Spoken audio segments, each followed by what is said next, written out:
Hello and good morning, everyone. So after a short summer break, I'm back and I want to get a little into the working mode again. And as such, I'm using this spectacular opportunity, tool set, and non-existing audience today to have a bit of a second thought about Agile, why all the fuss about it, why are we doing it in the first place. We is more or less the world. So either companies are Agile today, so this is, I would say, the Spotify's, they started basically in an Agile working mode from the beginning and have evolved from there into something. I don't know what they have evolved to.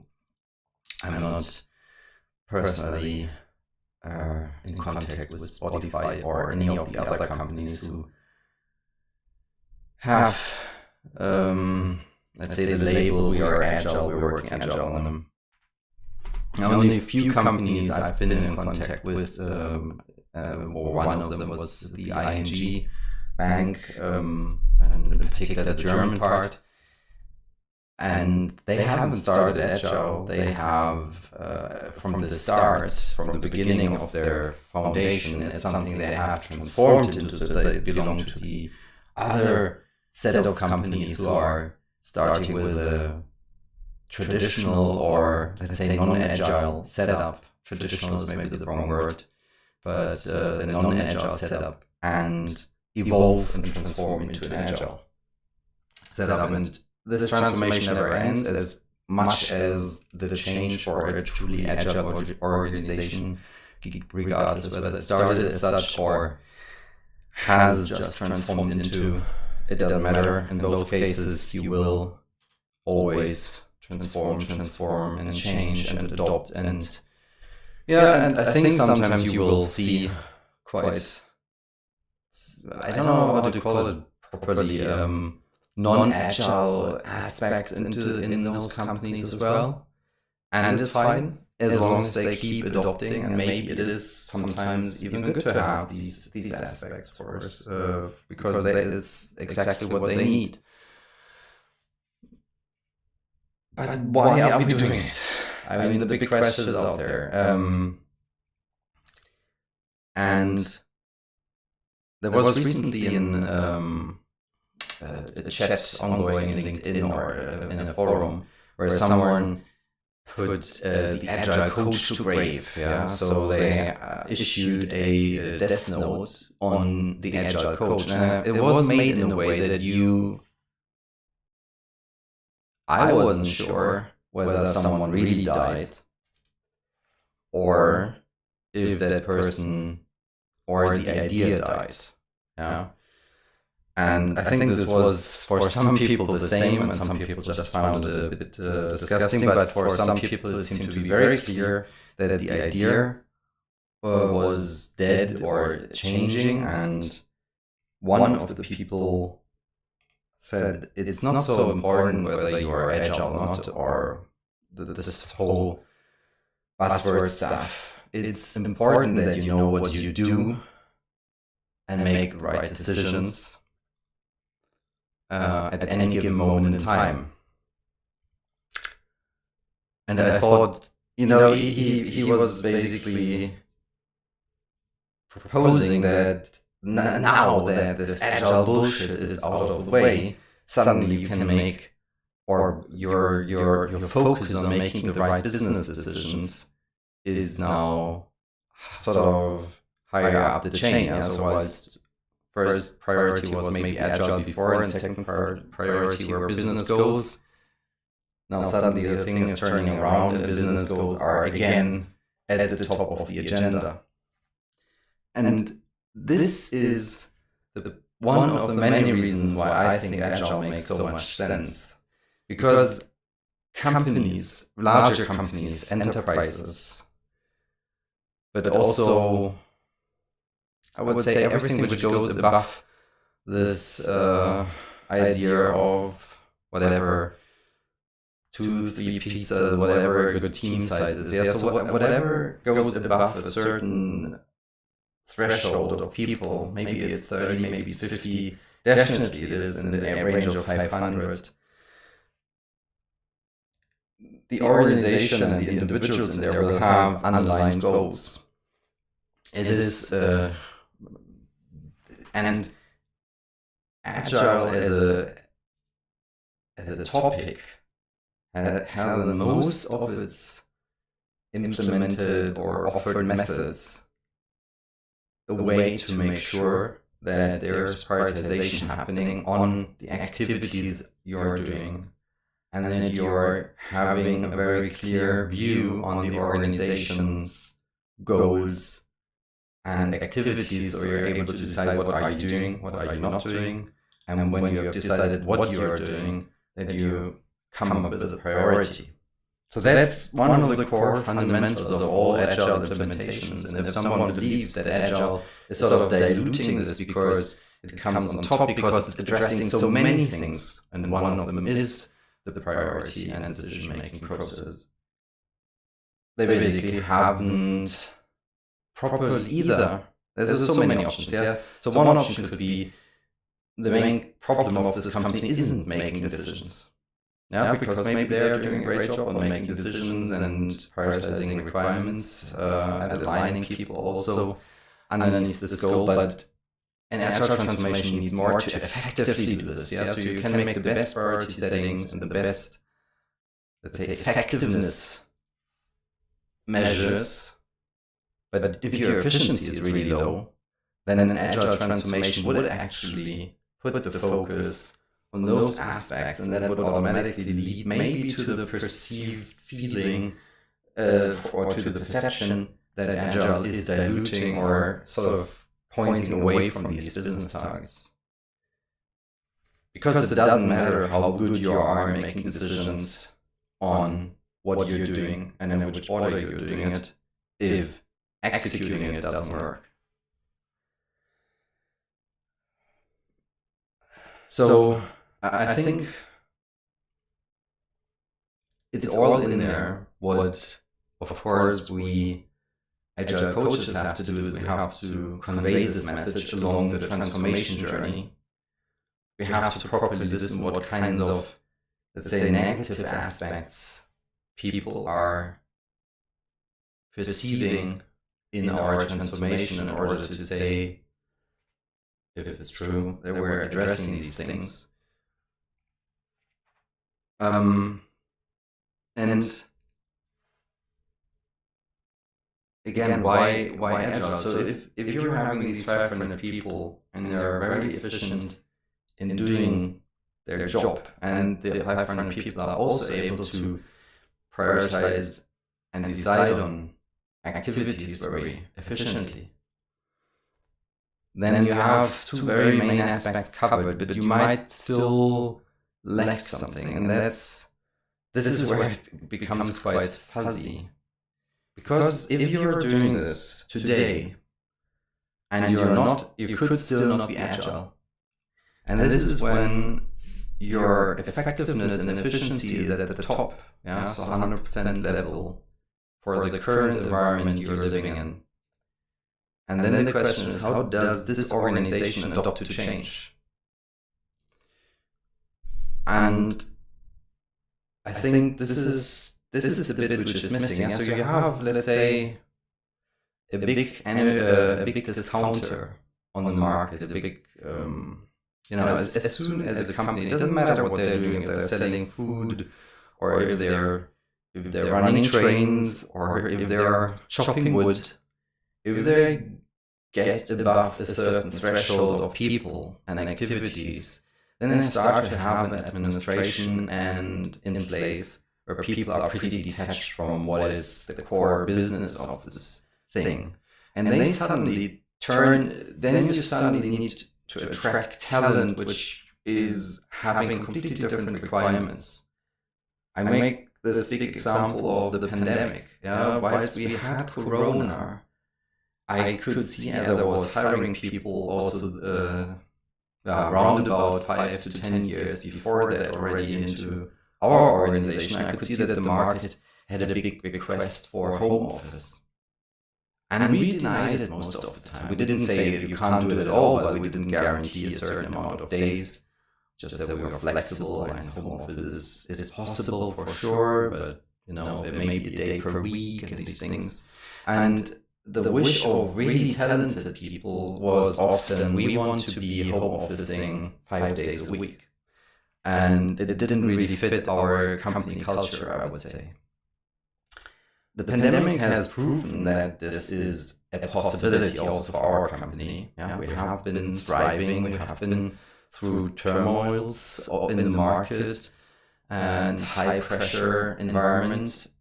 And at the same time, everyone was at home.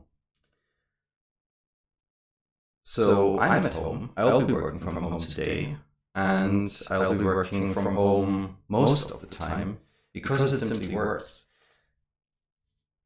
Now, what happens to those people who are really talented and I was never really able to hire because they didn't fit the company culture? I will be able to hire them in the future. That's great, because I can make different offers now in terms of home office and remote working. But why didn't we adopt to this before? Because this is not a requirement which only comes from the external market. Of course, the people in our company were also looking forward to have this kind of flexibility or offering working from home. And so I think we are now in a situation where this organization could adopt to this outside requirement or internal requirement. If we are truly agile, then we would be able to make it work, because we wouldn't look so much at where the work is being executed, and we would much more look at the outcome of the work. Yeah, we would measure, if we were measuring anything, but if we measured something, we would measure the outcome, and we would measure the time, the face time with an employee. And this is just it's a big example in terms of the corona, and it's a worldwide thing, etc. And it forced us all into this, evidence, that we are able to work from home. But at the same time, it is a good example of very many aspects where, let's say, the workforce, whether it's the existing one or the one you want to get new into the company, fresh, young people from university, which have completely different ideas maybe in mind than people who are already in the organization for 25 years, but listening to these things and being able to adopt and being aware of the impact of the decisions you're doing, and having a way to say, this is important, producing outcome as a team, and it's not so important where the work is being executed, because it is actually not part of the equation. Unless you're chopping wood, of course. You can't chop the wood working from home. You can't repair the car working from home, at least not really today. Maybe there's remote robotics solutions in the future, who knows, but at the moment that's not where we are. So there will be evolution also in that range. If you think about a robot you're steering from miles away, because you're the super expert on this particular machinery and you're able to repair it, and all you need is to be there, and then maybe the time comes where there's a robot replacing you, and you're just saying this is how it gets done, and you're steering this robot from remote, and you don't have to be in the company suddenly, and you can do it from home. So I think we will see this more often. And as I said, it's not just about home office, it's also, so for instance, just to give another tangible example, if we are working in a German company, we have data security, data protection, and works council elements there. We have a procurement process in place, and we have licensing in place. And one person once said in another random discussion on the internet, somewhere on Twitter, said if you're joining a company and you want to know how agile the company is, order a post-it note block from a shop outside and see how long it takes to arrive. I would say, look at how long it takes, look how many people are getting involved, look how many manual work versus automated works in place, etc. And look also in what hierarchies this goes. Yeah, so is there a hierarchy involved? Is there a manager required to sort of grant permission to purchase a £1, $1 investment or not? And I think this is the thing we're struggling with as well. We are looking into the market. We say, oh, for that problem I'm having here at work, I have an open source solution. I have a tool I need. I have a small license I need to purchase because it will help us and as a team to do a better job. And then you have to jump through hurdles, whether it's procurement, controlling, so any of these, or data protection, works council, whatever it is.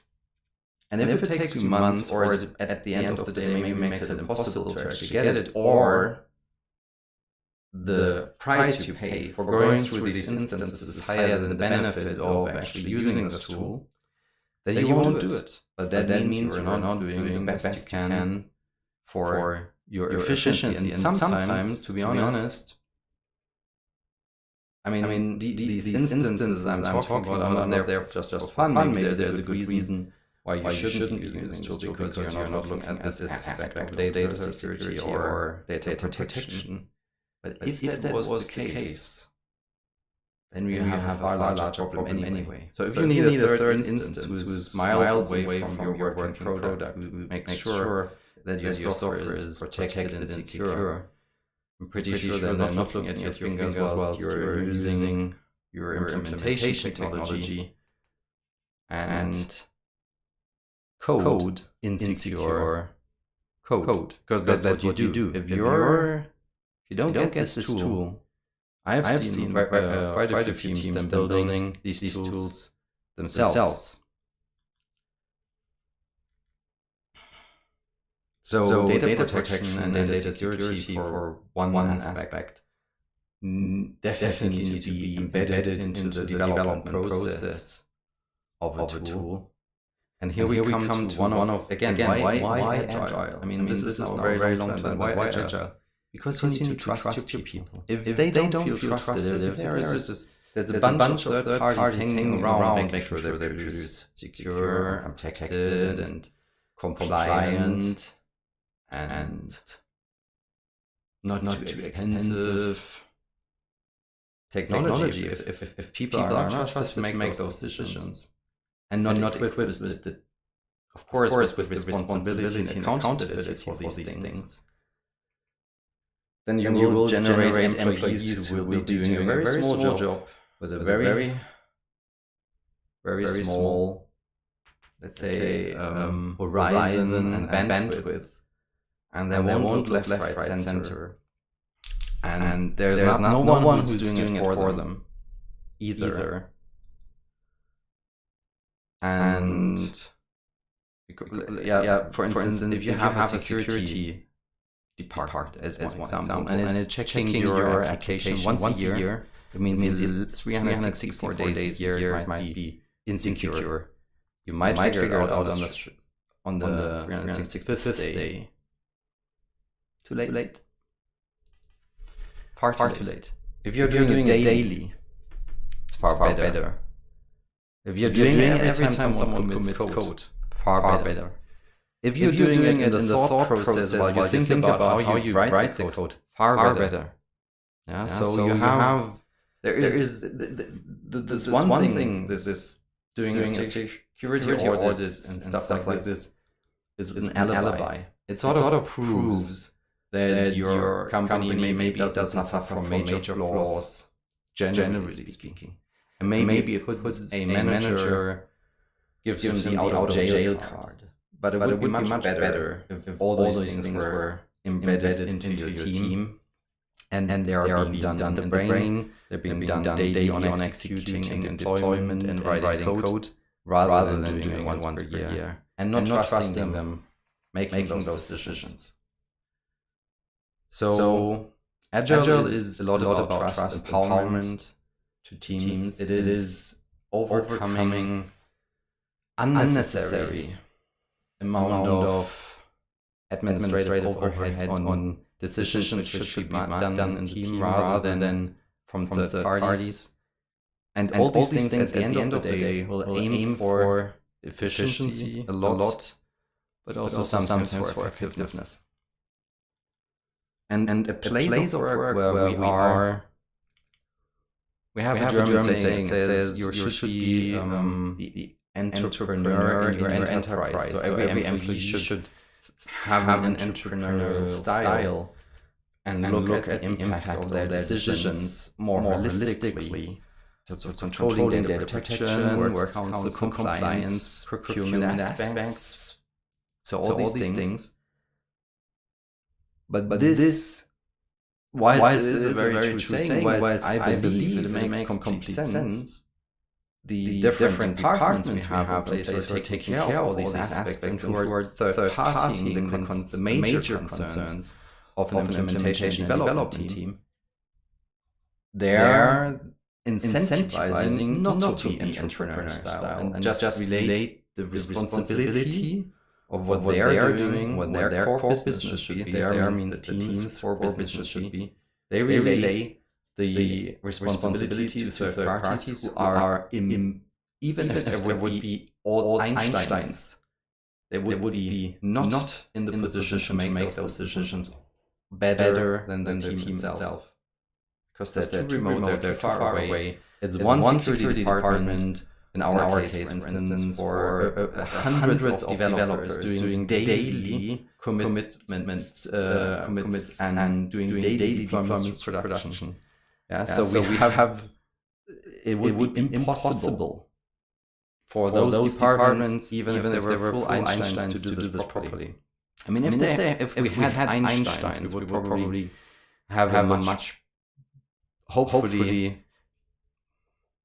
I just think if we had Einstein, we would probably see that these people would try to do exactly this and try to say, how do we get this view? How do we get this view that we are doing daily commits to production and that they're actually safe? Without stalling, coming back to the entrepreneurial style, let's say the deployment pipeline or the code factory people are working in. So Agile, at the end of the day, is addressing these aspects. And this is, I think, why sometimes Agile is diluting apparently or from the outside the focus on effectiveness and efficiency, because it starts looking to those aspects on how you work, how your company is being set up, how you're doing the data protection, compliance, procurement, license management, and all these things. And suddenly no one talks about priority setting any longer. Or it is just one out of many aspects. But unfortunately, all of these things need to work together, because you're looking at all these aspects and almost all of them at the same time, because they all belong together like a chain, and your chain will break at the weakest link. And that's true for these things as well. It can be good in 9 out of 10 things, but if you really suck one, you still have a major problem at your hands. If you're not able to make quick decisions on how you want to work, what you want to do, how you want to achieve this, how to set the priority. If any of these things fail, then your end-to-end delivery won't be as efficient as it could be, but predominantly you won't be agile, you won't be able to change your direction swiftly, because everything might work perfectly in your, let's say, in a stable environment. But if anyone believes that we are in a stable environment with any of our businesses, whether it's wood chopping, whether it's constructing cars, whether it is constructing buildings, building software, running energy companies. I mean, any of these examples I've been just given have suffered from a major change, a major shift in the last 5 years, whether it's logistics, whether it's crazy commodity markets, wood prices, whether it is the amount of craftsmen available on a construction site, and also there increasing commodity prices for wood, but also the availability of certain commodities, full stop. So we are undergoing a major shift. And it means that if we want to produce a company which is able to sort of keep up with this change, we have to make sure that all these supplies, all these things in the chain are working in a way that they allow for change, that they're enable for change. And this is, I think, what makes on the one hand an enterprise successful, but it also allows people to actually contribute properly to the company's success without feeling sort of what can I do about it?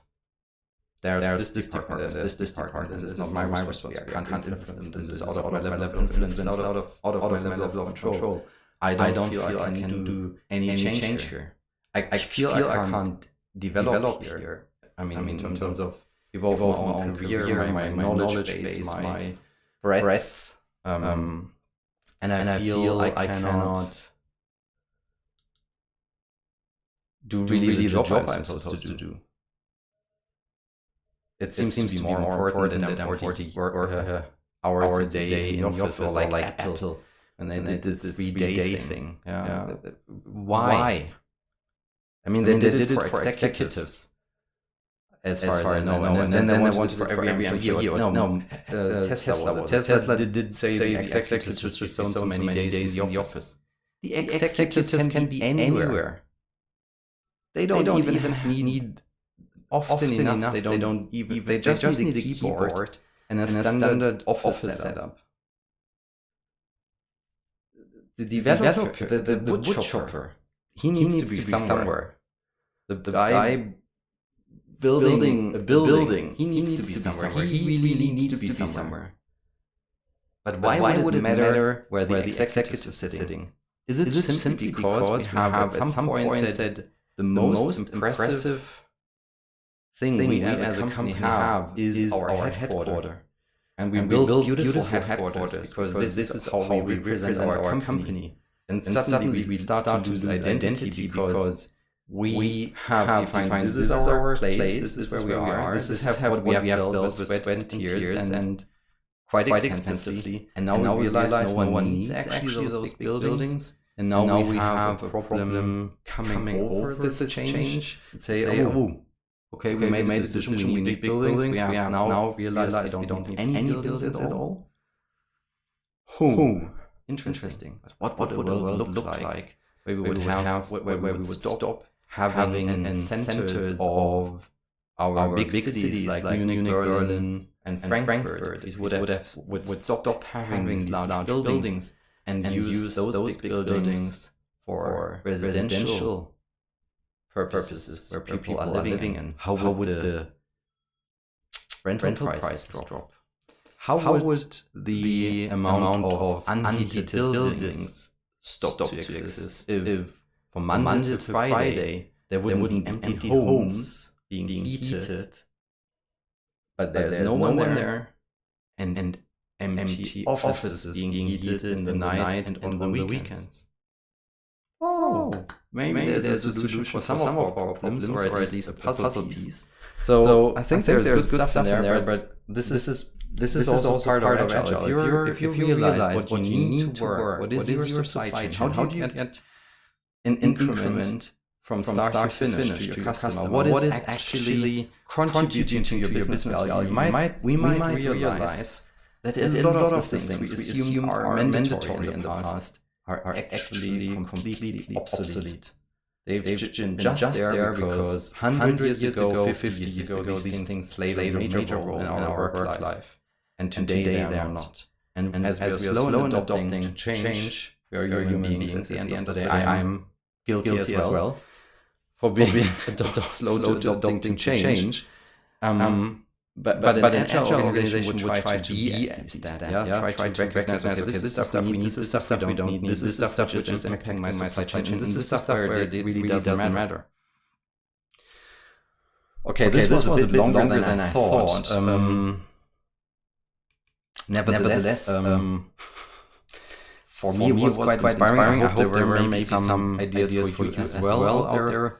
If you are coming across this video maybe in the future at some random point in time and you think there are things you'd like to discuss, drop me a comment. I should be reading them. Have a nice rest of the day and speak to you soon.